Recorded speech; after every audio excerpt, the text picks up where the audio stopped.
College ಕ್ಯಾಂಪಸ್ನಲ್ಲಿ ಹೋಗ್ತಾ ಇದ್ದೆ ನಾನು ನೋಡಲಿಲ್ಲ, ಅವನು ನೋಡಲಿಲ್ಲ. ಅವನು ಗುದ್ದದ್ದು ನೋಡಿ ಆ ರಭಸಕ್ಕೆ ತಲೆ ದಿಮ್ಮಂತು. ಕೋಪದಲ್ಲಿ ಅವನನ್ನು ನೋಡಿ ಕಣ್ಣು ಕಾಣಲ್ವಾ, ಹುಡುಗಿ ಚೆನ್ನಾಗಿದ್ದಾಳೆ ಅಂದ್ಕೊಂಡು ಈಗ ಬಂದು ಗುದ್ದೋದು. ಗುದ್ದುದಕ್ಕೂ ಒಂದು ರೀತಿ ನೀತಿ ಇದೆ ಅಂತ ಗೊತ್ತಿಲ್ಲ.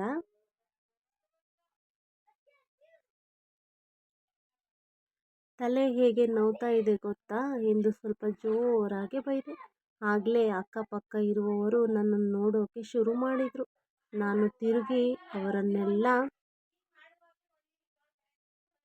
ಒಮ್ಮೆ ನೋಡಿದೆ ಅಷ್ಟೆ. ಎಲ್ಲರೂ ಜಾಗ ಖಾಲಿ ಮಾಡಿದರು. ಏನು ಮಾಡಲಿ ಹೇಳಿ, ನನ್ನ ಬಾಯಿ ಸ್ವಲ್ಪ ಜೋರು, ಮಾತು ಏನು ಮನಸ್ಸಲ್ಲಿ ಮುಚ್ಚಿಟ್ಕೊಳ್ಳಲ್ಲ ನಾನು. ಆ ಥರ ಹುಡುಗಿ. ಎಲ್ಲರಿಗೂ ನಾನು ಗಂಡು ಬೀರಿ ಬಜಾರಿ ಥರ ಕಾಣ್ತೀನಿ. ಇರಲಿ ಬಿಡಿ, ಹಾಗಿದ್ರೆ ಒಳ್ಳೇದೇನೆ ಅಲ್ವಾ, ಯಾರು ನನ್ನ ಸುದ್ದಿಗೆ ಬರಲ್ಲ ಅಂದ್ಕೊಂಡು ಆಗಲೇ ನಿಧಾನಕ್ಕೆ ಸಾರಿ ನಾನು ನೋಡಲೇ ಇಲ್ಲ ಅಂತ ಮಧುರ ಧ್ವನಿಯಿಂದ, ಅಬ್ಬಬ್ಬಾ ಮಾತೇ ಇಷ್ಟು ಮಧುರ, ಇನ್ನು ಹಾಡು ಹೇಳಿದ್ರೆ ಇನ್ಯಾವ ಥರ ಇರ್ಬೋದು ಅವನ ವಾಯ್ಸು ಅಂತ ಅನ್ನಿಸ್ತು ನನಗೆ. ಅವನ ವಾಯ್ಸು ಇಷ್ಟ ಆಯಿತು ನನಗೆ. ಹೋಗಲಿ ಪಾಪ ನೋಡಿಲ್ಲ ಅಂತ ಕಾಣುತ್ತೆ ಅಂದುಕೊಂಡೆ. ಇಟ್ಸ್ ಓಕೆ, ಇನ್ಮೇಲೆ ನೋಡಿಕೊಂಡು ಓಡಾಡಿ. ಈ ಥರ ಗೂಳಿ ಥರ ನುಗ್ಗಕ್ಕೆ ಇದು ಬುಲ್ ಫೈಟ್ ಜಾಗ ಅಲ್ಲ, ಕಾಲೇಜ್. ಡೀಸೆಂಟಾಗಿ ಅಕ್ಕಪಕ್ಕ ಹೆಣ್ಣು ಮಕ್ಕಳು ಇರುತ್ತಾರೆ ಅಂತ ನೋಡಿಕೊಂಡು ಓಡಾಡಿ, ಓಕೆ ಅಂದೆ. ಅಷ್ಟೇ ಡೀಸೆಂಟಾಗಿ ಓಕೆ ಅಂದ ಹುಡುಗ. ಆಗಲೇ ಮನಸ್ಸಿಗೆ ಅನಿಸಿತು, ಯಾವತ್ತೂ ಇವನನ್ನು ನೋಡಿಲ್ವಲ್ಲ ಕಾಲೇಜಿನಲ್ಲಿ ಅಂತ. ಆದರೂ ಸುಮ್ಮನಾದೆ. ಅವನು ಸಾರಿ ಅಂತ ಮತ್ತೆ ಹೇಳಿ ಹೋದ. ನಾನು ನನ್ನ ಕ್ಲಾಸಿಗೆ ಹೋದೆ. ಮೊದಲನೇ ಪೀರಿಯಡ್ ಆಯಿತು, ಎರಡನೇ ಪೀರಿಯಡ್ ಮುಗೀತು.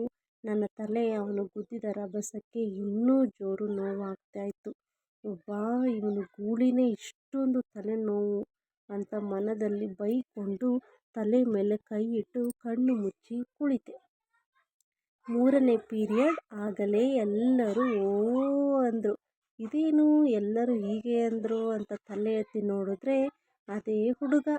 ಗುದ್ದಿದ ಗೂಳಿ ಇಷ್ಟು ಹೊತ್ತು ತಲೆ ನೋಯ್ತಾ ಇತ್ತು, ಈಗ ಯಾಕೋ ಭಯ ಆಯಿತು. ಆಗಲೇ ಅವನು, ನಾನು ನಿಮ್ಮ ನ್ಯೂ ಲೆಕ್ಚರರ್ ಪ್ರಜ್ವಲ್ ಅನ್ನೋದಾ. ಮನಸ್ಸಲ್ಲೇ ಅಯ್ಯೋ ದೇವ್ರೇ, ಯಾರು ಅಂತ ವಿಚಾರ ಮಾಡದೆ ಏನೇನೋ ಅಂದೆ. ಅದು ನನಗೆ ಇವರು ಲೆಕ್ಚರರ್ ಆಗಿ ಸಿಗಬೇಕಾ, ಎಷ್ಟು ಬ್ರಾಂಚ್ ಇದೆ ಎಲ್ಲ ಬಿಟ್ಟು ನನಗೆ ಬಂದ್ರಲ್ಲ ಅಂತ ನನ್ನ ಮುಖ ಅವರಿಗೆ ಕಾಣದ ಹಾಗೆ ಕೂತಿದ್ದೆ. ಲೆಕ್ಚರರಿಗೆ ಕಾಣದ ಹಾಗೆ ಮರೆಯಲ್ಲೇ ಕೂತಿದ್ದೆ. ಹಾಗೆ ಅವ್ರ ಬಗ್ಗೆ ಚಿಕ್ಕದಾಗಿ ಇಂಟ್ರೊಡಕ್ಷನ್ ಕೊಡ್ತಾ ಇದ್ರು, ಎಲ್ಲರ ಹೆಸರನ್ನು ಕೇಳ್ತಾ ಇದ್ರು. ಇವಾಗ ನನ್ನ ಸರದಿ ಬಂತು. ಎದ್ದು ನಿಂತೆ. ಅವರಿಗೆ ನನ್ನ ಹೆಸರು ಅಂತ ಹೇಳುತ್ತಾ ಮಾತೇ ಬರಲಿಲ್ಲ. ಆಗ ಪಾಪದ ಹುಡುಗ ಥರ ಇದ್ದ ಹುಡುಗ ಈಗ ನನ್ನೇ ದುರುಗುಟ್ಟಿಕೊಂಡು ನೋಡೋದ. ಬಾಯಿ ಒಣಗಿತು ಹೆಸರು ಹೇಳಕ್ಕೆ. ಅವರ ಮುಖ ನೋಡಿದರೆ ಅವರನ್ನ ಹೇಗೆ ನೋಡ್ತಾ ಇದ್ರು ಗೊತ್ತಾ, ನನಗೆ ಟೆನ್ಷನ್ ಆಗಿ ಮಾತೇ ಬರ್ತಿಲ್ಲ. ಟೆನ್ಷನ್ಗೆ ಮಾತೇ ಬರ್ತಾ ಇಲ್ಲ. ಅವರು ಕೇಳ್ತಾ ಇದ್ರು, ನನಗೆ ಹೇಳೋಕ್ಕೆ ಬಾಯೇ ಬರ್ತಾ ಇಲ್ಲ. ಸರ್ ನನ್ನ ಹೆಸರು ಅದು ಸ್ಟಾಪ್ ಮಾಡಿದೆ. ಒಬ್ಬಲ್ಲೇ ಏನಂದರು. ಆರುಣ್ಯ ಅಂದೆ. ಆಮೇಲೆ ನನ್ನ ಬಂದು ನೋಡಿ ಅಂದರು. ಆಯಿತು ಅಂದೆ. ನನ್ನ ಕರ್ಮ ಅಲ್ವಾ ಇದು. ನಮ್ಮ ಹಳೆಯ ಲೆಕ್ಚರರ್ ಇದ್ದರು, ಅವರಿಗೆ ಒಂದು ವಾರದ ಹಿಂದೆ ಆಕ್ಸಿಡೆಂಟ್ ಆಗಿ ಇನ್ನು 6 ತಿಂಗಳು ಅವರು ಬರೋದಕ್ಕೆ ಆಗಲ್ಲ. ಅದಕ್ಕೆ ಇವರನ್ನು ಹೊಸದಾಗಿ ಅಪಾಯಿಂಟ್ ಮಾಡಿದ್ದಾರೆ ಅಂತ ಈಗ ತಿಳಿಯಿತು.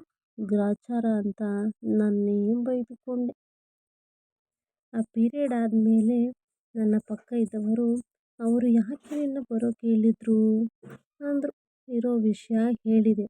ಅಯ್ಯೋ ಕಪಿ, ಅವ್ರಿಗಿಷ್ಟೆಲ್ಲ ಬೈದ್ಯಾ ಅಂದರು. ನನಗೇನು ಗೊತ್ತು, ಅವರು ನಮ್ಮ ಲೆಕ್ಚರರ್ ಅಂತ ಗೊತ್ತಾಗಲಿಲ್ಲ ಕಣೇ ಅಂದೆ.